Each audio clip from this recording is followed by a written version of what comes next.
my journey with Sasha started, as Kanti reminded me, in 2013, just when the statute was released and every organization was expected to comply. I first met Kanti and we discussed how we were going to implement POSH at the organization I was with then, which was SFK Software. Since then, I have worked with the Sasha team for the last 6 years. I have been the presiding officer of the IC for the last 6 years in different organizations in the team here, and I've learned a lot in the process. So what I have to say about this whole statute is that we as HR folks, right, our main objective is to create a nurturing, respectful, flexible and free workplace. We have so many skilled, competent, capable women coming to the workforce every year. I'm sure all of you who go to campus will know that when we recruited campus, almost 50% of our intake is women. How many of those women actually make it to the middle levels, and still fewer make it to the leadership levels, right? And it is and it's known to everybody in the HR field that the business benefit of having women leaders in the leadership space, having women on the boards in key positions, there's a huge positives for companies. They are more profitable companies that have women leaders. Now, if we do not implement the workspace that is respectful and free of sexual harassment, we cannot lay the platform for having more women in the workforce. So when the POSH statute came into being, I believe it was a landmark statute. The reason for that is that it gave a lot of confidence to women who are coming to the workplace, that I have been taken care of, that there is a place that I can go to if I'm suffering any kind of harassment. This is a safe haven for me, especially if you see the exodus of women who are coming from small towns into the cities to work in corporates. They're aspirational. They want to make careers for themselves, successful careers for themselves. This is a statute that provides them with a great amount of confidence. And in doing that, it strengthens the entire corporate workforce. And it is a duty of all of us as HR professionals to ensure that the statute is implemented in letter and in spirit. For me, the most important aspect of the whole POSH journey is the education and training piece.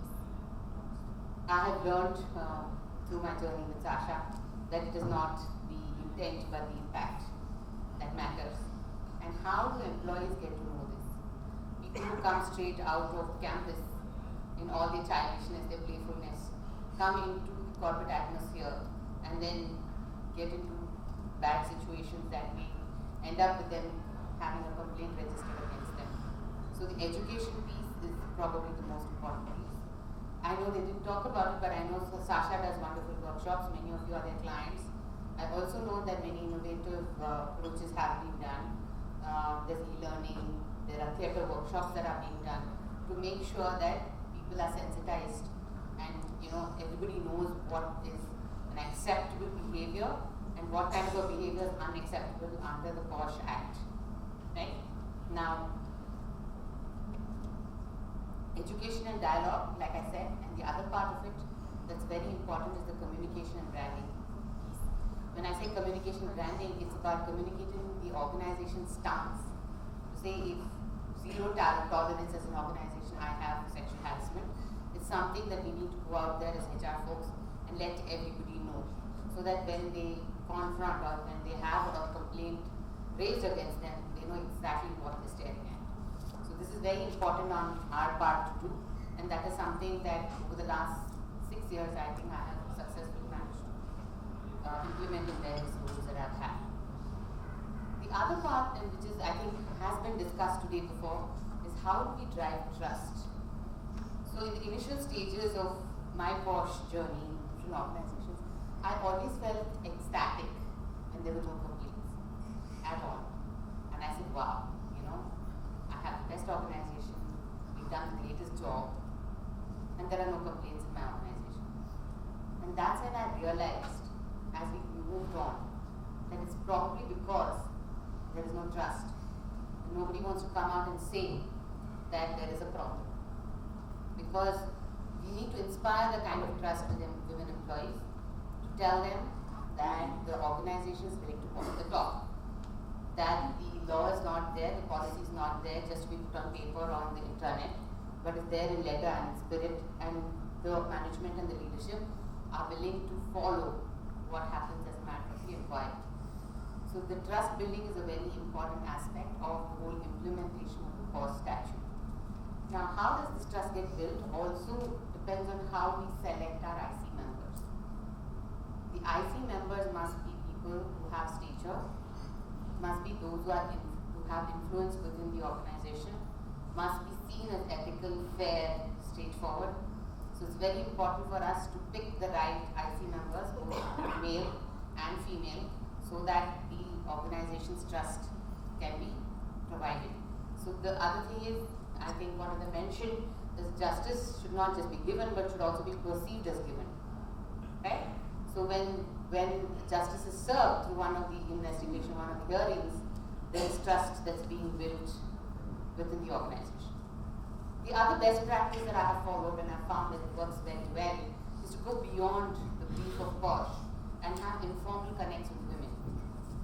How does this happen? We've done it through smaller group meetings where the IC members have gone out and spoken especially to younger women and asked them what are they experiencing. It may not be harassment or sexual harassment, but there are many behaviors or discomforts that they experience in the workplace.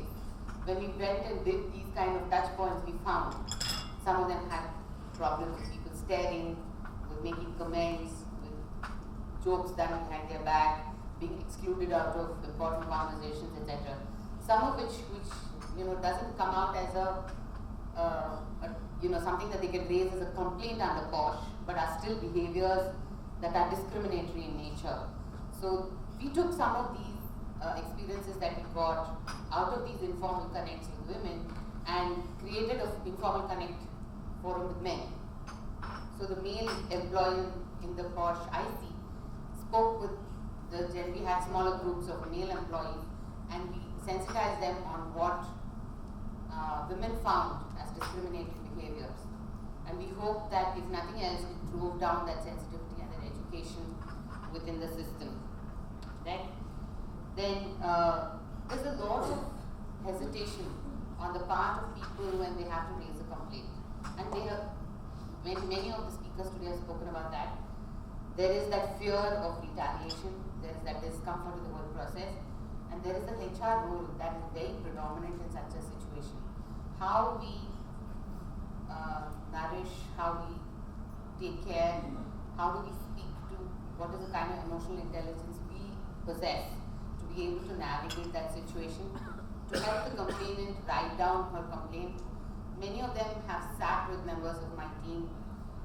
We keep asking them questions, have you mentioned this, did you have this experience, do you have evidence?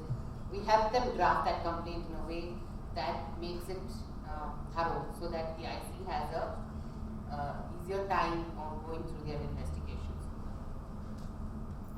The other very important thing that I have faced in my career is that there are young women who are extremely apprehensive about complaining against people who are in leadership. And I would like to share with you one specific instance where we had a situation where the head of legal was, we got an instance where this lady comes to us as HR, as the HR function, and says that in event that she was attending along with him, he not only put his arm around her when he was introducing her to people, the guests who were there, but he also used that opportunity, she said, to rub her back, which was something she was extremely uncomfortable, couldn't break away at that point in time, and then went away to cry in the bathroom because she didn't know what else to do about it. But she just refused to put it down in writing. The simple reason being this person was very powerful, not just in the organization but in the industry itself. And considering she was aspiring to make a career in that industry, she didn't want to take that chance. We had multiple sessions with her. We also had an opportunity to interact with her husband because she went and spoke with him and he wanted to speak to us. They said they were willing to speak to us, but they were not willing to put it in writing. So, as a HR team, we took it up. We briefed the CEO, and he did call the head of legal